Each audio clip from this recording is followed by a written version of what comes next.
बच्चों, आज हम विज्ञान विषय में लेसन प्रकाश का अपवर्तन तथा परावर्तन टॉपिक के अंतर्गत अवतल दर्पण द्वारा प्रतिबिंब का बनना। अवतल दर्पण के सामने वस्तु को अलग अलग स्थितियों में रखते हैं तो उसका प्रतिबिंब कैसा बनता है और कहाँ बनता है तथा किस प्रकार का बनता है उसका अध्ययन करेंगे। अवतल दर्पण के सामने विभिन्न स्थितियों में जब हम वस्तु को रखते हैं तो उसका प्रतिबिंब भिन्न भिन्न स्थितियों में अलग अलग प्रकृति का तथा अलग अलग आकार का बनता है। आज हम उसी का अध्ययन करेंगे। वैसे तो अनेक स्थितियां संभव हैं, उनमें से कुल 6 स्थितियों का अध्ययन हम करेंगे जिनमें वस्तु को रखते हैं तो वस्तु का प्रतिबिंब कहाँ और किस प्रकृति का बनता है। तो सबसे पहले हम स्थिति करेंगे जब वस्तु अनंत पर हो। जब वस्तु अनंत पर हो तो प्रतिबिंब कहाँ बनेगा। देखिए, अवतल दर्पण ड्रॉ करेंगे।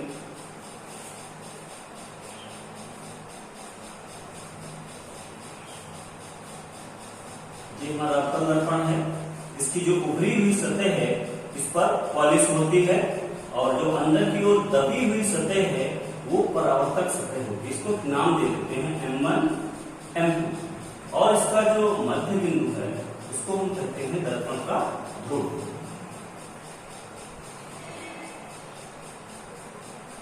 मुख्य दर्पण के ध्रुव, मुख्य फोकस और उसके वक्रता केंद्र को मिलाने वाली रेखा उसकी मुख्य अक्ष कहलाती है।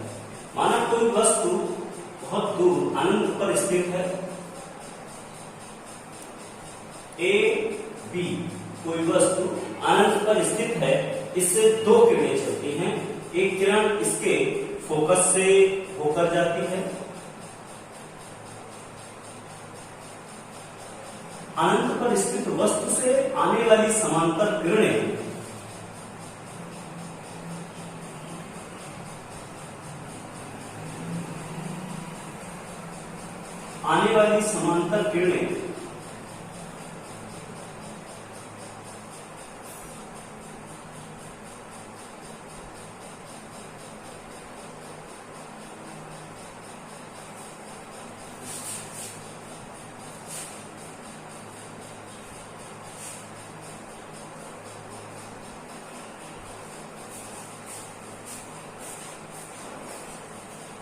दर्पण से परावर्तन के पश्चात जिस बिंदु पर एक दूसरे को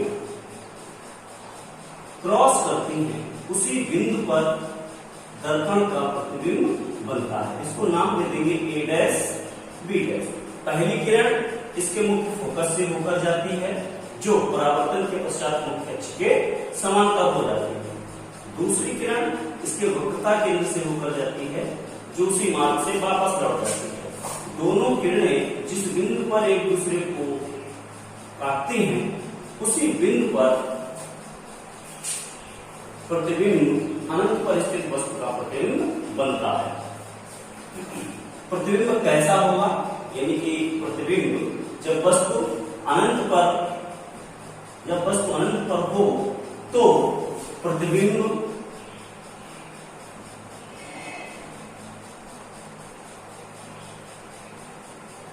मुख्य फोकस कहाँ बनता है, मुख्य फोकस पर कैसा बनता है, वास्तविक है, यानी किरणें वास्तव में मिल रही हैं पर वास्तविक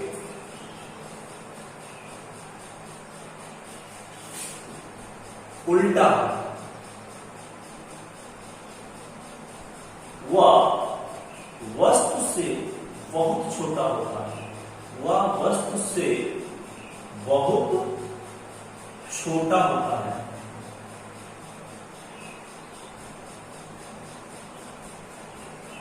छोटा होता है। तो वस्तु अनंत पर स्थित थी तो उसका प्रतिबिंब अवतल दर्पण के मुख्य फोकस पर बनेगा, वास्तविक होगा, उल्टा और वस्तु से बहुत छोटा होगा। दूसरी स्थिति, जब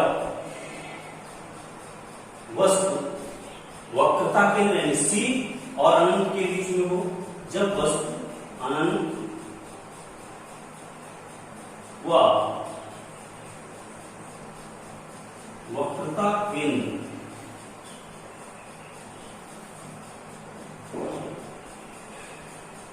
के बीच में हो तो इसको देखते हैं। एक अवतल दर्पण ड्रॉ किया। अवतल दर्पण में ये ध्यान रखना है कि बहुत ज्यादा कर्व नहीं करना है, बहुत ज्यादा कर्व नहीं करना है। अवतल दर्पण मान लीजिए M1 है, इसका मध्य बिंदु P है, ध्रुव P, फोकस F। ध्यान रखना है P से F तक की दूरी और F से C तक की दूरी बराबर होनी चाहिए। हमारा वस्तु मान लीजिए वक्रता केंद्र और अनंत के बीच यहां कहीं पर स्थित है और उसको हमने नाम दे दिया AB। वस्तु से दो किरणें चलेंगी, एक उसके शीर्ष से मुख्य अक्ष के समांतर जाएगी। प्रतिबिंब बनाने के नियम भी हम पढ़ चुके हैं कि जो किरण मुख्य अक्ष के समांतर आती है वो दर्पण के मुख्य फोकस से होकर जाती है। दूसरी किरण इसके वक्रता केंद्र से होकर जाएगी, जो परावर्तन के पश्चात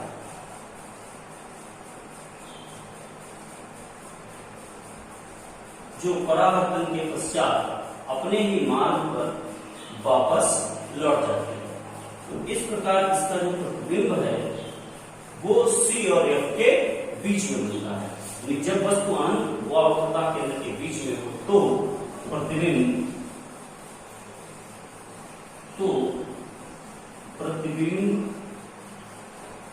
C व F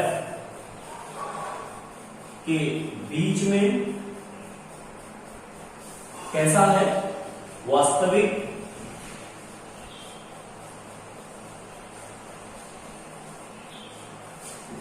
उल्टा व वस्तु से छोटा होता है, वस्तु से छोटा होता है। नेक्स्ट,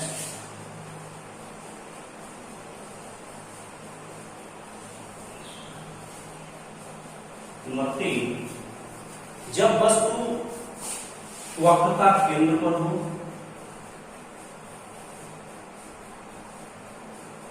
जब वस्तु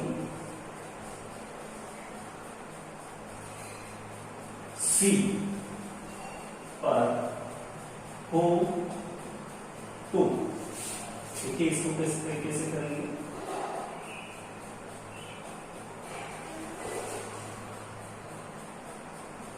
ये हमारा एक अवतल दर्पण है,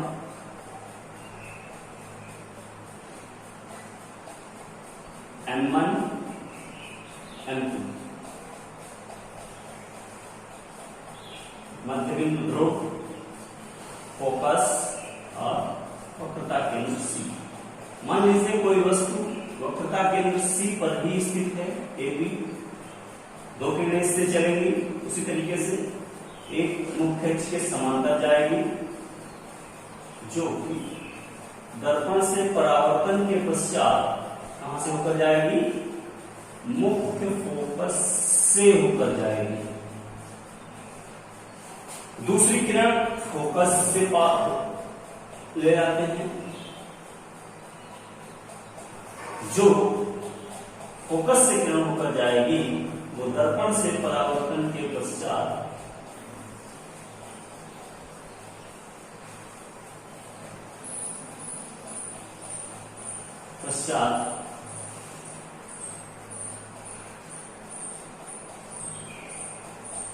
इसको मेजर करके बनाएंगे तो सही से बनेगा।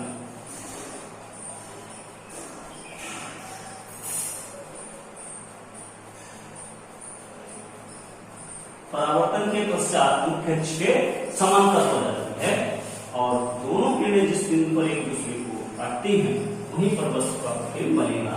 यानी कि वस्तु वक्रता केंद्र C पर स्थित थी तो किरणें उससे चली मुख्य अक्ष के समांतर फोकस से होकर गई, दूसरी फोकस से होकर जाती है वो मुख्य अक्ष के समांतर हो जाती है।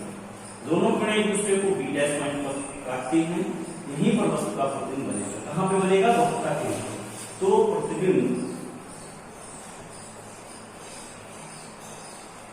प्रतिबिंब C पर ही बनेगा। C पर कैसा बनेगा? वास्तविक, उल्टा तथा वस्तु के बराबर बनेगा। वस्तु के बराबर बनेगा। नेक्स्ट,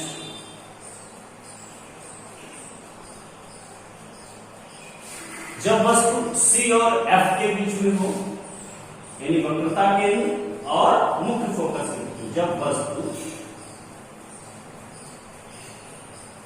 C व F के बीच में हो तो इसको देखिए,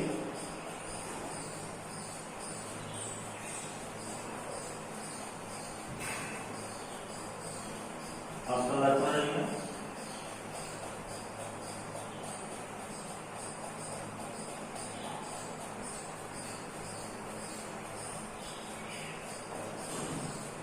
M1 M2 एक अवतरण है, इसका मध्य बिंदु P, फोकस F, वक्रता केंद्र C।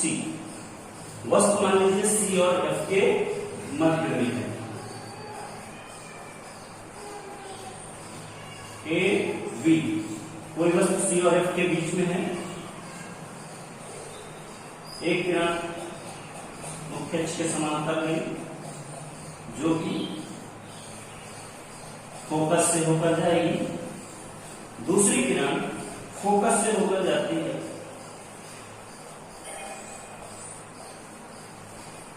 जो परावर्तन के पश्चात मुख्य अक्ष के समांतर हो जाएगी और दोनों किरणें जिस बिंदु पर जाकर के एक दूसरे को काटेंगी वहीं उसी बिंदु पर वस्तु का प्रतिबिंब बनेगा। और चित्र से दिख रहा है कि कैसा बनेगा, बड़ा होगा, वास्तविक और उल्टा। प्रतिबिंब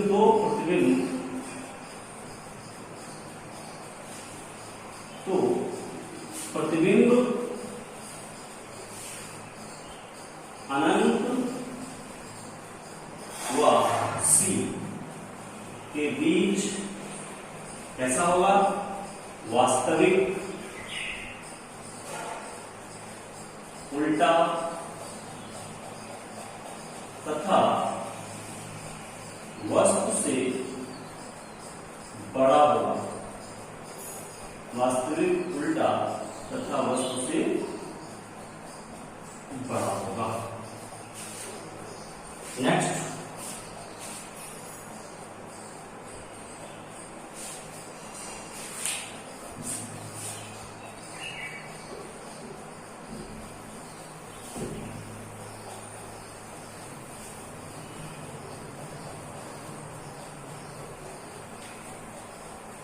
टोटल 6 स्थितियां हैं जिनमें से 4 स्थितियां आपने अध्ययन किया है। 5वीं स्थिति है जब वस्तु मुख्य फोकस, जब वस्तु मुख्य फोकस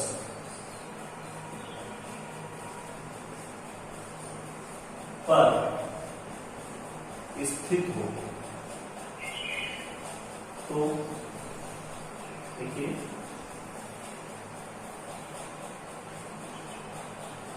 एक अवतल दर्पण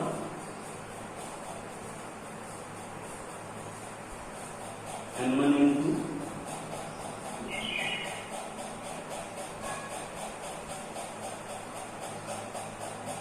ध्रुव फोकस वक्रता ए बी, एक किरण मुख्य अक्ष के समांतर जाएगी, जो परावर्तन के पश्चात मुख्य फोकस से होकर जाती है। दूसरी किरण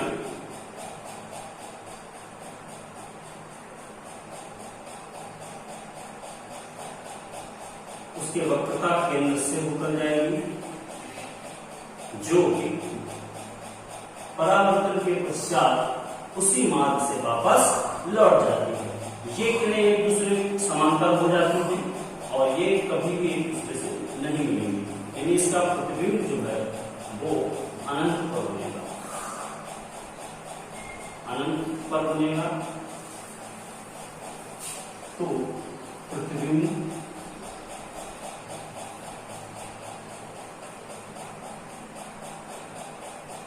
अनंत पर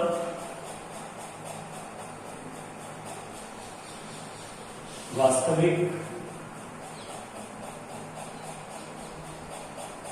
उल्टा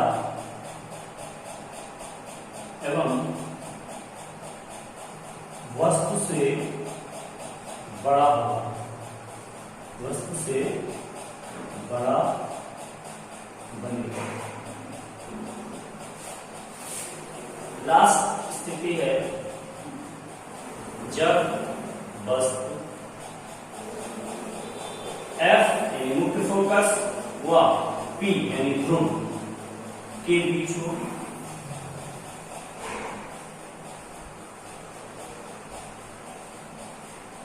में हो तो देखिए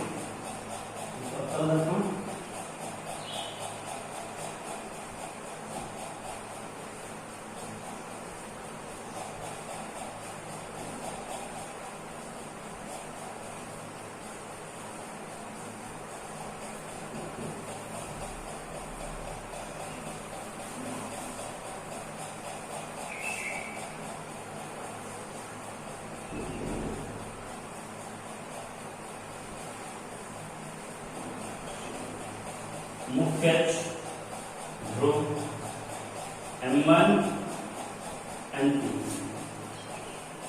फोकस F वक्रता केंद्र C। वस्तु हमारी F और P के बीच में है। यहाँ भी दो किरणें चलेंगी, एक मुख्य अक्ष के समांतर A B वस्तु है, जो मुख्य अक्ष के समांतर गई है वो इसके फोकस से होकर जाएगी।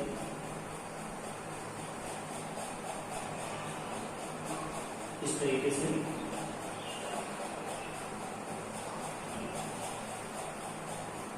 दूसरी किरण इसके वक्रता केंद्र से होकर जाएगी।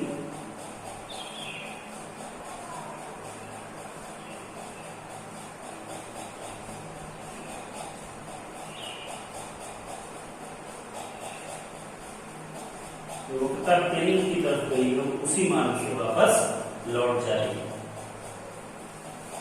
दोनों किरणों को यदि हम पीछे बढ़ाएंगे तो ये एक दूसरे को काटती हुई प्रतीत होंगी। जिस बिंदु पर एक दूसरे को काटती हुई प्रतीत होंगी वहीं पर वस्तु का प्रतिबिंब बनेगा और ये प्रतिबिंब आभासी और सीधा होगा। तो प्रतिबिंब कहाँ बनेगा? तो प्रतिबिंब दर्पण के पीछे, प्रतिबिंब दर्पण के पीछे कैसा होगा? आभासी। इसमें किरणें वास्तव में मिल नहीं, मिलती हुई प्रतीत होगी। आभासी सीधा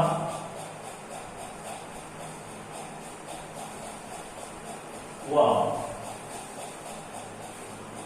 वस्तु से बड़ा होगा।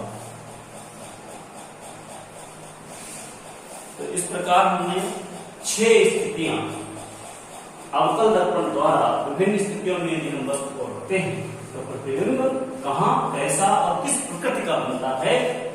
जैसे जैसे वस्तु को हम दर्पण की ओर ले जाएंगे हम देखते हैं कि प्रतिबिंब दर्पण से दूर जाता है।